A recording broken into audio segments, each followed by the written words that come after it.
Hi, I'm Molly. And I'm Jamie, and this is our From the Pasture with Hired Hand podcast. As the owners of Hired Hand website software, we've been developing websites and creating internet marketing strategies for livestock breeders for the past 10 years. The majority of our customers are involved in the breeding of registered animals, such as Texas longhorns, Highland cattle, horses, and white-tailed deer, where the pedigrees are very important. The From the Pasture with Hired Hand podcast examines many of the differences in raising pedigreed livestock for maximum profit. Join us and learn what we're covering today. Today I'm here with Randy and Cheyenne Sloan of High Desert Longhorns in Craig, Colorado. Thank you both for joining us. Thank you for having us. So I was looking over your website before we got started here today, and what stuck out at me kind of the most on your intro page was you talked a lot about how disposition is your number one quality because of your kids and how much they're involved. So let's start there, and why don't you tell me just a little bit about your family overall and maybe what your kids enjoy most about the Longhorns. Okay. So I guess to start a little bit, the reason we even got Longhorns again is I had a herd from when I was like 8 years old to 16. So I kind of grew up with them a little bit. But I did kind of grow out of them and moved on to other things as a kind of teenager. moved on to other things when I went to college and all that. But I started with two bulls, which is obviously not a very good way to start out, but I just fell in love with them, and that's where I started. And I ended with like 25 pairs. When I was 16 is what I sold. They're all registered cattle. But anyways, then here 4 years ago, my wife and I took over my dad's ranch and outfitting business here in Colorado. And we now have a 3,000 acre ranch and we need no cattle. Yeah, no cattle. So we had both kind of been burned. We both grew up around beef cattle too. And so we had both kind of been burned a little bit on beef cattle just because you don't get the connection quite as much with them. And they tend to not be quite as mellow dispositioned. And so for years I helped my dad run yearling beef cattle and they were just a little bit of a nightmare. Yeah, kind of a pain. Yep. So it was kind of a quick and easy decision to get back into Longhorns. Mm-hmm. But another big factor in that was being that we have our young kiddos, and I know that the Longhorn industry is a wonderful place to raise kids. Yes. Just because there's so many opportunities as far as shows and scholarships and all that kind of thing. A wonderful community all around in general. Yeah. So we have a 4-year-old son named Bo, and actually a week ago we just had a daughter named River. So congratulations. Thank you. And then we also have a niece who is almost 10, who is also, she's just as involved in our life. She'll probably be one of the first to start showing cattle for us. Mm-hmm. When we got back into the Longhorns again, I wanted to do it a little bit different. We had, like I said, I had 25 pairs, and when we got back into it, we ended up buying 3 cows. And we spent more money on those 3 cows than I made off of those 25 pairs that I had. And that was kind of just our mindset when we come back into it, is that a 3-figure cow eats the same amount of hay as a 6-figure cow. So we just kind of want to grow very slowly and keep the quality that we want. But one of the biggest things on that list is we want stuff that we can trust our kids with. Mm-hmm. And which again was just a big change from considering the beef cattle, and I've been ran over by my fair share of those, and I don't really want my kids around that part of it. Well, no, there's something super special about when you walk out into the pasture and whistle and shake a bucket and all of the cows come running to you and eat from your hand and everything. And they're really good. All of our girls are really good with the kids and everything too. So that's just something special beef operations can have nice cows too that'll come up and eat out of your hand. It's just not as common, I guess. Especially with yearlings, where you only have them for 6 months and then they go off to the next place. Yeah. So when we first started shopping around for our first registered Longhorns again, one of like the next auctions coming up was the hired hand, or not the hired hand, the top hand sale in Rapid City, Yes. South Dakota. So we looked through the catalog, and there was a couple cows that stood out there. Well, two in particular, and they both came from the same ranch. So we actually just made a road trip to that ranch and visited the ranch and saw all the cattle in person before the sale even happened. Yeah. And that is Jerry and Gretchen Lotspeech in Crawford, Nebraska. Yeah, right around that. Yeah, Crawford, Nebraska. Yeah. With Lazy JL Longhorns. Yeah, we went out and visited their ranch, and they're super, super nice people. But yeah, as soon as we went into his pasture to see his cows, I mean, his whole herd of 30 or 40. No, I thought he had 20. It's in the 20s. That's what he's down to now. Oh, okay. Well. Anywho, the whole herd came running up to us and just eager to see us and ready to eat cake. And so well behaved, though. You know, it was awesome. And we kind of immediately fell in love with his herd specifically. But then the two cows we got to see in person, and we scratched them, and we loved on them, and we gave them treats, and we're like, oh my God. So that was really awesome. So yeah, we ended up with one of the cows that he sold at that sale, and she's like she forever has a home on our place now. Oh yeah. She's just dog gentle, and and like we have a picture of our son when he was 2. Yes. Like he was hand feeding her cake, and yes. Yeah. So did he make the trip to Nebraska with you all? He did. Yep. Did he? Yep. And he loved the calves. The calves were all super friendly too, and so we've got lots of pictures of him feeding the calves. Yeah. Yeah. If he was on today, what do you think he would say his favorite part is, or does he have a favorite animal maybe he enjoys seeing? I don't know. We could bring him over and ask him. Well, let's see. I know he loves all of them so much. He really loves Gretel, and I think that might be because that's the first one that he really kind of bonded with. But I think he really likes Teton as well, which is one of Gretel's daughters. So yeah, Gretel was one of the first ones that we got there, and we kind of fell in love with her so much that we ended up going back and buying one of her heifer calves and then one of her granddaughters. Yeah. So for having a small herd, we kind of have, they're sort of kind of all revolve around her. Just because, she's kind of got it all. She's big bodied. She always raises a huge calf. She's dog gentle. Awesome color. I mean, so we're kind of basing things around her. But then we're also, I don't know, we have a new flavor that we're kind of looking at too, because she's a big total horn cow. She goes and we're wanting to get into more of the tip to tip kind of cows. So I know you mentioned your niece maybe starting to show in the future. Do you have plans for the kids to show as well when they're a little bit older? Is that a route you're going to go down? Yeah, we actually have 2 steer calves right now that we are halter breaking and working with and getting gentle down. They're both really good. They still have a little bit of work before the kids are completely able to do it. But Bo likes to, our one steer, he's actually out of Gretel. He's just like super, super gentle, and Bo likes to lead him all around. And so, we're getting them, what are they? Just turned a year, right? Yeah. So they'll probably be ready to show here soon.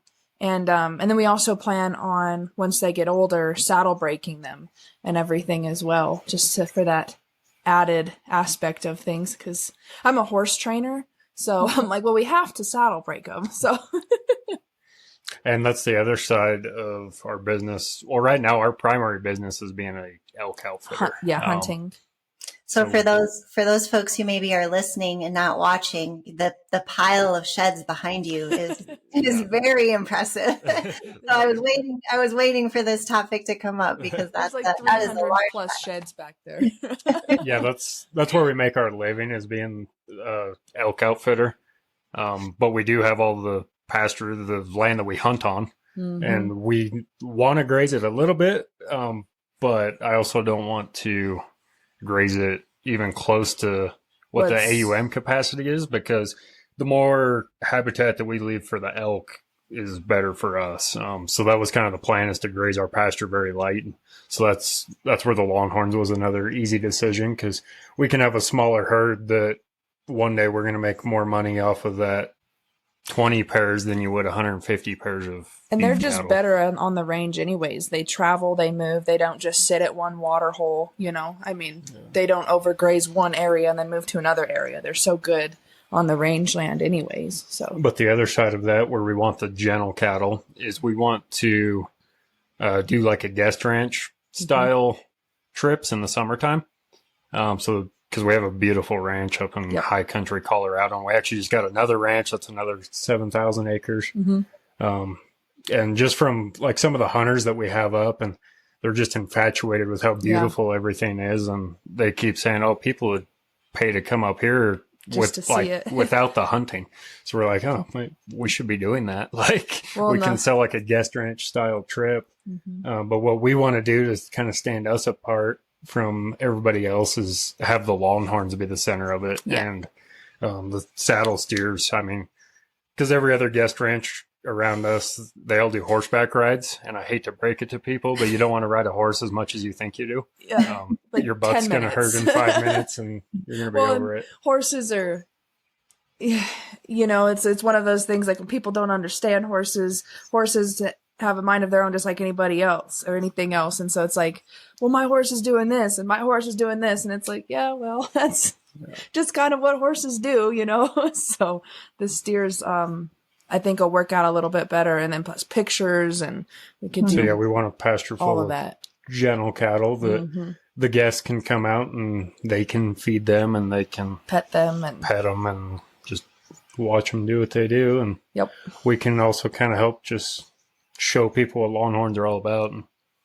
Well, yeah, because even when we're hunting and stuff, we get back to the ranger after hunting, and the Longhorns are all waiting at the ranger for us, and the hunters are like, "Oh my gosh!" They're so infatuated with them. So. They're almost a little bit of a pain sometimes when we're hunting, because they'll be following us all the way up into where we're trying to go. We're trying to sneak and be quiet, and we have a herd of cows following us. They literally track you. I swear, like they smell that you went up this draw, and all of a sudden now you've got the Longhorns following right in your tracks. They're hunting you, but for the cubes, right? Yeah, exactly. Exactly. Yep. So with kind of the future that you've outlined for your entire, you know, hunting operation and outfitting and stuff, how does that relate to the Longhorns in terms of your growth, your plans for growth, and maybe adding more to the herd?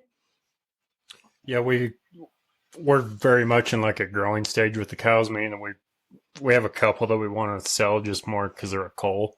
But I don't foresee us getting to a point where we're actually selling our whole calf crop every year. We're very much in a growing stage, but I want to continue growing very slowly just so that we keep quality. I mean, I don't want to go buy 10 cows just so that we have 10 more cows. I'd rather, you know, buy one cow that's worth as much as... Well, we're kind of, at this moment, we're kind of wanting heifers too. Yeah, because currently we have so I guess to get into that that side of it. Another thing, when we rekindled our Longhorns this go around, is I told Cheyenne from the start, I was like, I do not want any bulls. Like, I don't want a bull on this whole place. We'll just AI. The bull market is just so saturated. I don't want any part of that. Like, we just makes things easier. You don't have to sort them. You don't have to keep anything separate. Like, everybody thinks they have the top bull in the breed, and not very many do. There's some good ones out there. So. And then, lo and behold, we bought another cow from Hudson Longhorns at that Rapid City sale. Yep. And that cow calved like 2 months after we got her home, and it was a bull calf. First bull calf on the property. But the plan was to castrate him and make him a trophy steer and give him to my dad. Just so my dad has like a pasture pet essentially in his retirement. Well, my dad is the biggest John Wayne fan you'll ever meet. So we named the calf John Wayne and planned on castrating him and all that. And he was like 5 months old, something like that. And we literally planned on banding and castrating him and branding him and all that like that weekend, like a couple days. And one of his sisters, his half sister, sold for $360,000. And I was like, I was like, wait a minute, Johnny's a He's a brother to her. Heads up. Yep. Yeah, because he's a heads up son. And so it made me wonder a little bit. So I went out in the pasture and gave him some cake, and I measured him, and he was like 24 inches at 5 and something months. And I was like, that's a pretty darn good measurement. So I was like, oh no, here was the thing I said we wouldn't do, and yet the first bull calf that was born on the ranch, and here he is. Yep. But yeah, he's still a bull, and he went on to win his class at the Horn Showcase last year. Yep. At a yearling, he was 43 inches, and he's still right on track with that. We're actually getting a longhorn shoot here in a couple of days, so we can actually get an official measurement on him. But he's just from comparing him to the cattle panel in his pen, we think he's over 60 at 18 months now. So he's still doing really, really well. He's pretty cool. He's a cool dude. The one thing that we said we wouldn't do, and here we are. So yeah, I feel like it's good how it worked out for you, though, because think how angry you would have been if you had castrated him, and the week after that, the cow had sold, or you'd found out. Oh my gosh, yeah, everything happens for a reason when it's supposed to. Because we were very dead set. We did not want any bulls, but I remember when he was born, I think it was like 2 or 3 days after he was born, you could already see like little nubbins, and I was like, are they supposed to have horns this early? Holy cow. So yeah, he's pretty cool. He's a pretty cool guy. But yeah, I guess that's the big thing is you just gotta have an eye for the special ones, because we've had bull calves since that we have stuck to our original plan. Yeah, like the 2 steers. All that. But yeah, he's just appearing to be a really special one. And heads up is obviously a sire that's getting a lot of pretty good. Yeah, his offspring are doing really well. And, I think we potentially have one of the best heads up sons out there. So, hi. Hey, you want to say hello? They want to know who your favorite longhorn is. Hi, Bo. Hi. How's it going? Good. Which one of our cows is your favorite? Doc. Yeah. Well, that's the steer that he likes to lead around. So that makes sense. Is that what you like best about him? Is that you can lead him wherever you want? Do you have a favorite cow? Do you have a favorite girl? Girls? Nora. What do you like about her? No. She's just your favorite, huh? Do you like that you made Dad pull his hair out? What? And how are we feeling about being a new big brother? Is that pretty cool? Yeah. Yeah? Someday she'll be running around with you playing with the cows, right? Yeah. You like feeding the cows, huh? Yeah. Giving them cakes? Mm-hmm. Yep. What about Gretel? Yeah, I like her too. Mama G? Yeah. I think you Sounds like you like them all, right?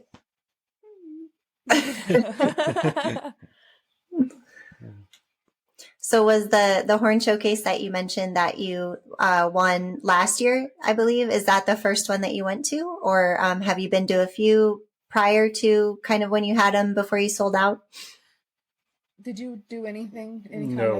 No, that was our first one. Yeah, that was the very first show like we've ever taken anything to for the Longhorns. And we did just go to a satellite location there to get them measured.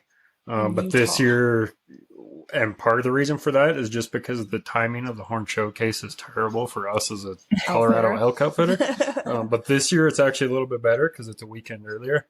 But we're planning on going to the main event with Johnny and entering him in the bowl alley and everything, and that's one of our biggest short-term goals is to get him the advertising and what's the word we're looking for here? The publicity that he deserves. Because he's doing really well and we want to show him off a little bit. So Yep.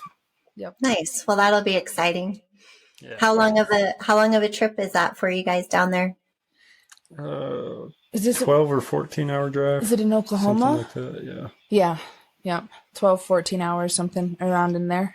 Yeah. And what satellite location did you go to last year? We went to around JH? Provo. Yeah, it was around Provo, Utah. Okay. I believe they're JH. It's the home of gold mine. Yeah. Mm-hmm. Okay. Yeah. Yep. And you mentioned that you guys are getting your first longhorn shoot next week. What kind did you decide to go with? We got a PNC. Okay. Yeah. Have you seen those in action? Is that kind of what appealed to you? Yeah, we're a big fan of those PNC shoots, and this one, it's actually used, but it worked out good because they offered to deliver it to like Eastern Colorado. Yeah, because it was in North Dakota. Yeah. So yeah, we paid like almost new price for it. Not that it matters. Like used shoot is just as good as a new one. But the fact that it was delivered to Colorado made it worth it for us. Huge. We only have to travel 4 hours? Because the place that PNC shoots are made is like way far away. 2,000 miles from us. Way long far away. ways. So yeah. So yeah, we're super excited to actually get a shoot. Measure all of our girls. Yeah. Everybody. Yeah, but everybody's gonna go through and get measured and Yep. When you work the cattle, do you work them on horseback then, or no? Do you? Yes. Yeah, we do. We have 4 horses, so we it usually only takes like 2 or 3 of us to round them up and get them all. They know their route pretty well now for the most part. Yeah. Yep. And are you all planning to go back to the top hand sale again this summer, right? This summer? I think it's in like the fall-ish, isn't it? Yeah, it's always in August.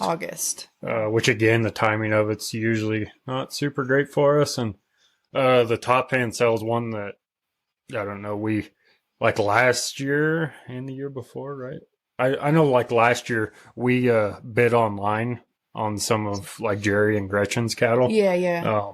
Just if we got them all right, if not, we were bidding them up for them. But just they've got good cattle. Yeah, they're really good people and they've treated us well. So one of the things when I was preparing for the podcast today, just reminding myself of your ranch name and your location and everything, where does High Desert Ranch come into play with your location in Colorado? Yeah, so I assume you mean like just the ranch name? Yes. Or where it's okay. Yeah. Yep. My dad came up with that, I don't know, 15 or 20 years ago. Yep. Something like that. And a lot of that is just because like Craig, Colorado is the town. That's where we live. Northwest Colorado. Yep. Clear in the northwest corner. But like Craig itself is kind of a high desert. Like it's not like the panhandle of Texas by any means. It's like lots of sagebrush. It gets hot and dry, country. sagebrush, all that. Yeah. But it's cool because within 30 minutes, you're up in the high country. Pine trees above timberline stuff. That's the like Colorado that everybody thinks of. And that's where our ranch is. That's where our summer range is and all that. Just below but the high it just country. Gets significantly too much snow to winter there. Yeah. So our house here that we winter everything is in Craig. And it's like a high country desert. We've got elk and deer and antelope all on the same property. So it's like we go from kind of open grassy hills and sagebrush up into the pines and the aspen trees and all of that. So it's kind of super fitting. So we just stuck with it and kept that for the longhorns as well and everything. Yeah. So, yeah. Yes, that makes sense. Yes. That's something else we wanted to talk about with the sales. Our new breeder advice too, something that we've kind of learned, is that bidding online is like a super, super good tool. But our recommendation is that if you plan to bid online, find a breeder that you know is at the sale and have them put eyes on the cattle and give you a in-person perspective of what they are. And we really learned that here. We went to the Eddie Wood sale in Fort Worth here in January. Show. Yeah. That was actually like I just flew her down there for an anniversary trip and we went to do all the stock show stuff. And we went to that sale. But like when we were looking at the catalog before that auction, there was a cow that we had in mind that we really liked the most. We were dead set. A heifer. But when we got down there and saw her in person, her body condition was like super rough. And the way we saw it is like, if her body condition looks like this in Texas, where it's 70 degrees right now, if we try to haul her to Colorado where it's currently in the 20s, like we may kill her. Yeah. So, so we ended up not getting her at all. But then just when we were walking through the pens and looking at cattle, there was one that we honestly looked past in the catalog, but yet when we saw her in person, like just fell in love with her and went in the pen with her. And she was like one of the only cows out of the entire sale that I could just walk up to and scratch. And it was another heifer. Yeah, another heifer. Yeah. But yeah, there's certain things, the catalog pictures can make cattle look both better and worse. Depending on. So just, having somebody actually look at them in person and be able to give you a in-person opinion of something that you probably can't see from the catalog picture. Oh. But yeah, that's just something that we've learned. But since then we know that. And, if there's cattle we're interested in, we call somebody that we know is at the sale and tell them, hey, we're interested in lots 8 and 26.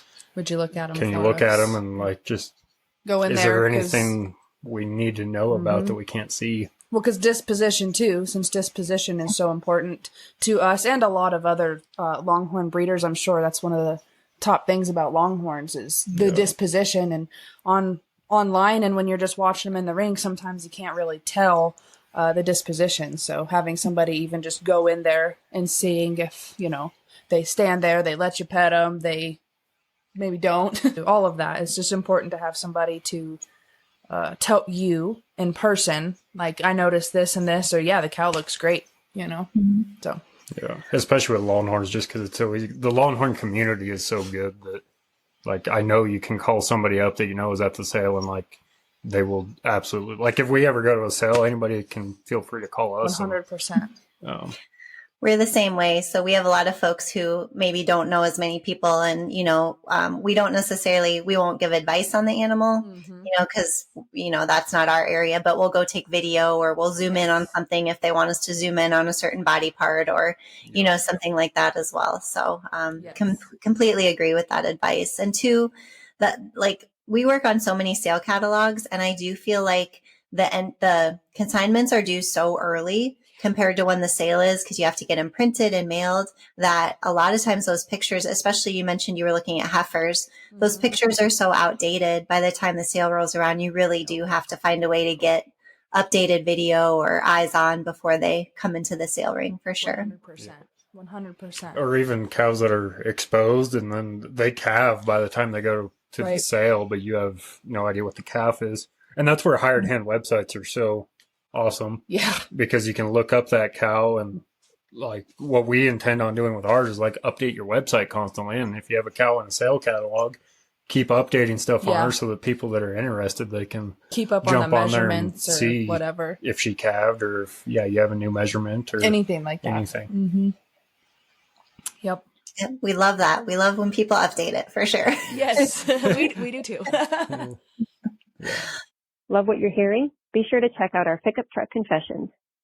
It's a video series where we hop in the truck or rental car and interview a variety of breeders about what drives their passion for their livestock, how they got started in the breed of their choice, marketing tips, and more. And now back to the podcast. Well, as long as we're talking kind of about animals and sales, let's switch gears a little bit. So I'm gonna put you guys on the spot, and you can each have an answer in case they're not the same. But if you had to pick your all-time favorite longhorn cow, who would you pick? What's her name? So the one that I really fell in love with here recently is Rebel Fox out of Whitlock Longhorns. She's a Rebel daughter, but she's over 100 inches, lateral horns, they twist, huge body. I mean, she's just got it all. Not just her specifically, but that kind of cow is what we just. The deep body. We like the long, splayed out, twisting horns. Yeah. Deep bodies is a big one. Especially for where we live. And that's something we didn't realize until we went to that auction in Texas, is there's a big difference between our herd and a lot of the Texas Longhorns just have smaller bodies. Shorter, narrower. When I see those cows, it's like, man, I think they'd have a tougher time surviving what our Colorado climate weather brings. Do you think it also has something to do with how you had longhorns before when you were younger and, maybe back then? Because I'm in the same boat. I grew up with longhorns, and I do feel like they're maybe a little bit bigger bodied in the past. So do you feel like that's just kind of a taste you you have from when you had them before? Could be. Yeah, probably, but I don't know in our opinion, the higher quality cattle even now still have that. The bigger, just like the real deep body, like that. Yeah. But there's definitely some that seem to be kind of phasing that out, which that's something that personally we won't have in our herd or breed for. But because I don't know, you do have to look at a lot more than just horn. Well, yeah, and like honest to goodness, where we live, we kind of almost have to have those bigger, deeper bodied cows because, I mean, the more body mass, the more they're able to keep heat, and we get cold. I mean, especially here in Craig. I mean, for most of the winter, we are in the single digits to negative, and then at night it gets even worse. So I don't honestly know how those smaller cows would do here. So sorry, yeah. Go ahead with your favorite cow.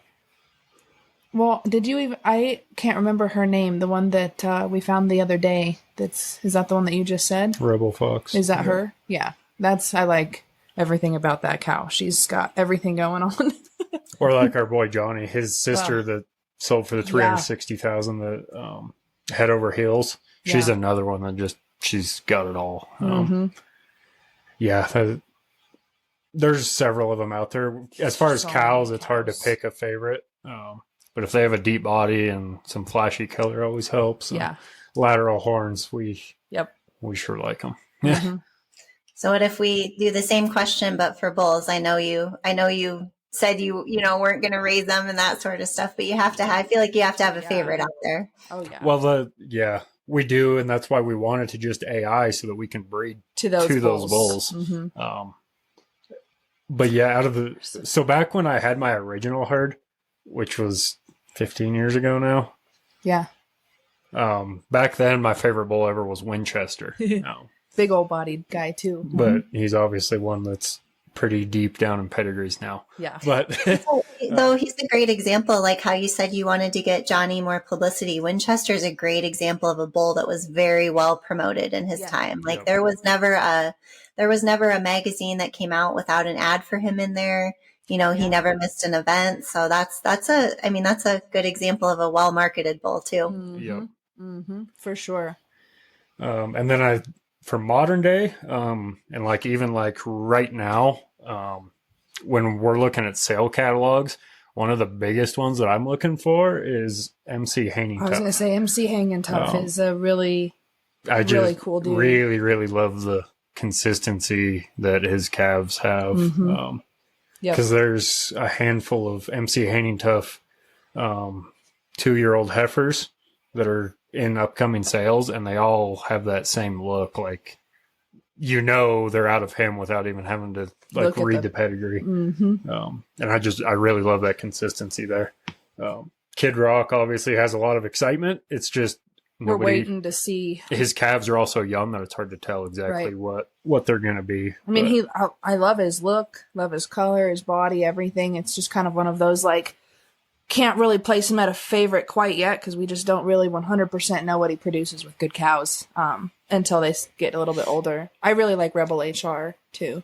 I love his coloring. I love that coloring. But and Heads Up, I mean, obviously because we have one of his sons that's just doing phenomenal, so it's hard not to like him. Yep. Well, and then feel like those are a lot of the bulls you'll get to see in person at the horn showcase this fall. So. And that's why we want to bring Johnny to the main event so that people can see him in person. And I think this year is going to be one of the biggest ones for that because now he turns 2 a week before the event. So I mean, he'll be right at that. It's kind of cool. It has that his birthdays are right at the milestone markers, or the shows and everything. So. But this will be a big year for him because he's kind of coming into his body a little bit slower than other bulls. But his mom's a little bit smaller. I think she's one of the smaller bodied ones that we have. This summer is where he's going to have that giant glow up in his body. I mean, you can see that coming on already. He's very bully looking, which I love. Yeah. But we AI'd to Cut and Dried just this last year, and we got to see him in person when we were in Texas. And he is a really cool bull too. I love how big he is. Yeah. He's a big old dude. Yeah. Awesome demeanor too. He's just a gentle giant. Just super big and gentle. And yeah. The bulls there's some good bulls out there. Yeah. Yeah.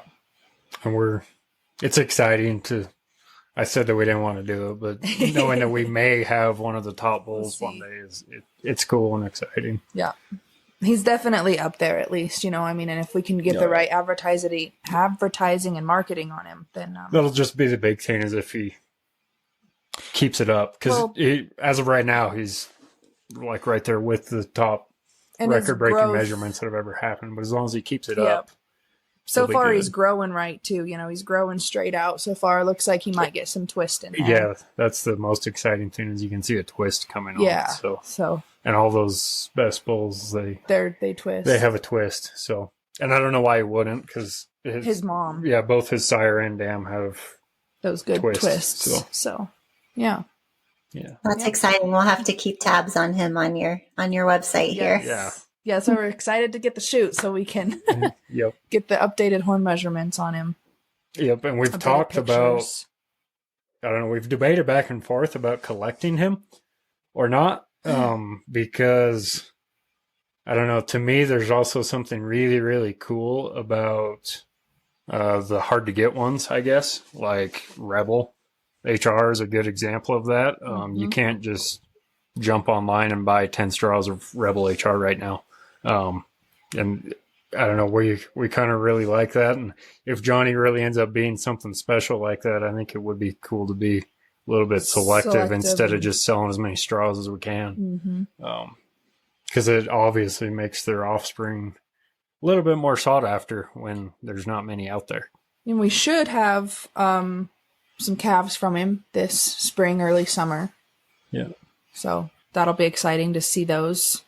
That'll be really exciting because most of our cows didn't take when we AI'd to cut and dried. Yeah, so. That was another lesson learned. Yeah. But yep. That's why we're super excited about our shoot too, so that we can AI at home. Because from what we're finding is that was half of the reason why we had such poor luck with AIing last year is just hauling them away from home and all the stress that brings. Well, and with us, we go out there and we feed them treats and we love on them and they have pasture. And obviously where we took them was more of a feedlot. And so I think a lot of it was just like, they came back with kind of lower body condition and everything. And after we picked them up and saw their body condition, I was upset at myself that I even took them there in the first place. Yeah. But so is that something that you all are planning to like teach yourself to do on your own then as part of your program? Yeah. I actually think that Randy's probably going to do an AI school type certification stuff so that we can learn everything we can about it and be as successful as we can as well. Yeah. Yeah, and that'll probably be at Champion Genetics when I do that. Just because they obviously deal with so many longhorns that I don't know. I think there's something to that instead of just anybody who AIs cows. Right. Yep. So earlier in the podcast, you all mentioned Lodge. I always say their last name wrong. Lodge Speaks in Nebraska. Is that? Yep. As one of the kind of the breeders that helped you get started, and I feel like you like their herd a lot. You've mentioned a few times. Are there any other breeders, whether they be local to you or across the nation, that you kind of just admire their herd or where they've taken their program? Whitlock Longhorns. Whitlock Longhorns, for one, they just have a lot of cattle. They're the ones that have Rebel Fox. They have a lot of high quality cattle, but I also really admire what they do for new breeders, and they have their new breeders program, and they're always very what's the word I'm looking here? They're very open about absolutely everything, sharing their knowledge. Dean Whitlock on Facebook. If somebody isn't friends with him, you go be friends with him on Facebook because he is constantly posting a lot of good knowledge. He'll post a a cow and like they did a breakdown of all the top selling cows last year and exactly why they were a top selling cow, breakdowns of their pedigree and what they produce and absolutely everything. People like that and like Jerry, Jerry and Gretchen, the fact that just us being new breeders coming back into it, like they were just so helpful and welcoming and super, super great people. I mean, we still stay in touch with them and we go back and forth on how their breeding season's going, how ours is going. I mean, they're just, they're awesome, wonderful people. And that's what we look for too, is just, the ranches and the people that are willing to share the information, and which again, I mean, the Longhorn community is really good at that. So, but we're still a little bit fairly new to it. And even the last few years that we've been back into it, we've been a little bit in our corner of Colorado here, and there's probably not a whole lot of people that even know about us. But so that's another thing we're looking to change, is just get more involved and get to where people know us and our herd more and all that. So I know we'll make a lot of new relationships there. Yep. Well, I feel like that's a good segue into one of our next topics, which is just marketing. So you kind of hit the nail on the head with being outside of Texas, essentially. I feel like for everyone that's not in Texas, it's a little bit more of a battle. But what are you all doing on social, or like you said, going to some events to try to get your name out there more? We're on some of those Facebook groups, but those, I don't know, I'm a little sour with social media.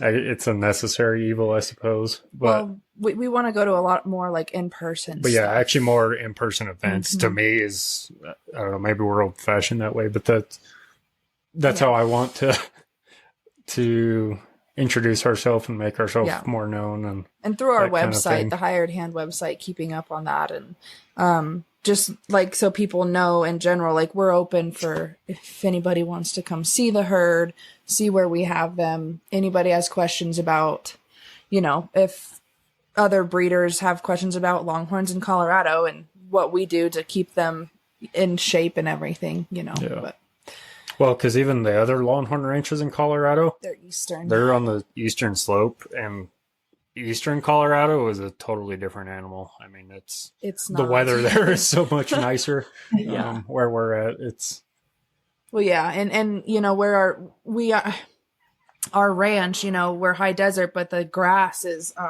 we have awesome grass. I mean, it's incredibly nutritional, and I think that also helps a lot with keeping our cows, getting our cows up their body condition, their muscling, because they're traveling up and down the hills and in the draws, and so they're very in shape cattle, I guess.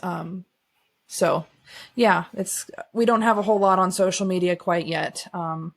We don't do a whole awful lot, even with our outfitting business. We don't post a whole lot on social media. We're kind of about like that. We go to in-person shows for the hunting even too. So we'd rather meet people in person and be able to talk to you in person, kind of thing. But we're always easy to get a hold of. We're planning on futurities and shows and a lot of stuff soon here. So, because we're finally getting into cattle that we can actually bring to those. So it's hard to be patient, isn't it? And that's something you have to have with Longhorns, because nothing happens quick with them. Nope. At least until you get that established herd where you can be selling calves and stuff, but we're not there yet. So I feel like even then you're always working 2-3 generations ahead, trying to make sure you don't fall behind. So exactly. That's another person I'd like to just give a shout out to that has been just phenomenal to work with is Cody James. Oh, yes. Is a hauler, and he hauled a heifer for us, and he is just absolutely phenomenal to work with. Takes really, really good care of the cattle, the livestock, whatever he's hauling, because I know he hauls horses and stuff too, doesn't he? Yeah. But anyways, he's just wonderful to work with. Takes really good care of the animals. Yeah, he's awesome. So if you need a hauler, Cody James is definitely very, very great to work with. And he goes everywhere, I think, too. I was going to say he goes everywhere. So, which is helpful for us. Yeah. Yep. Yeah. Well, I feel like I've really learned a lot about your program. I'm excited for you all for the future for sure. I'm going to keep tabs on Johnny. I know that now. But is there anything we haven't gone over that you want to share with the listeners or that we haven't covered? Another hard lesson learned that we went through just recently is there's a lot of operations that kind of essentially breed year round. Oh. And where we're at, we didn't want necessarily year round breeding, but we thought we could get away with calving even in like March. And we lost just a knockout of a heifer calf this year. Our first calf. Yeah, so that was a little bit of a lesson learned. Is like we're not even going to mess with that anymore. Like we're only going to be breeding for spring, May or June calves now. Spring, just because summer. of where we're at. Like the weather is so unpredictable.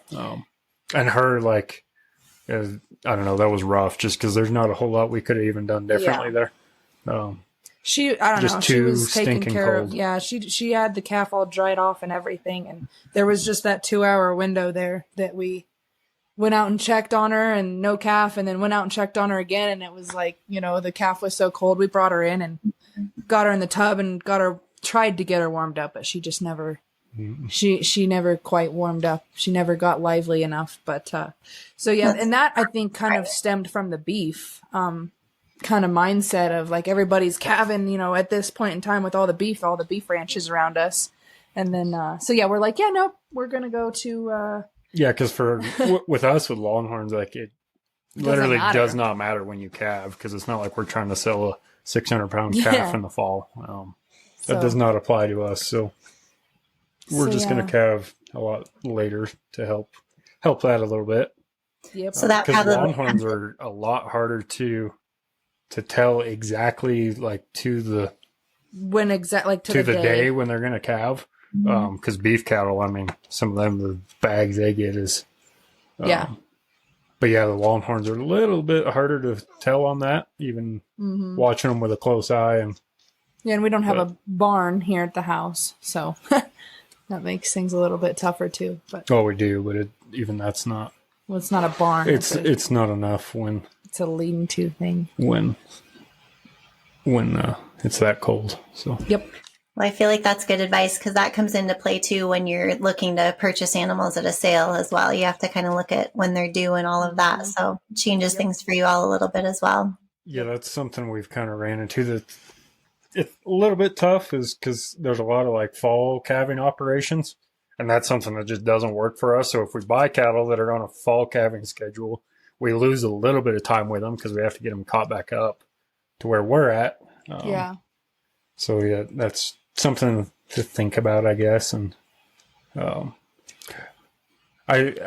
with that, I wish there was more open cattle out there or open heifers out there for sale. Because that's kind of the biggest thing we're after right now is we want open heifers that we can breed our bull to. But I don't know that I've ever had that request before. I'm going to be honest with you. That might be the first time I've heard that one. Yeah, but I don't know. As long as your bull's good, it's fine. But when you have one that's an up and coming one, and we were just trying to get as many. But people would probably say the same thing if we're showing one that's bred to Johnny because he's not like totally established yet. Right. Yep.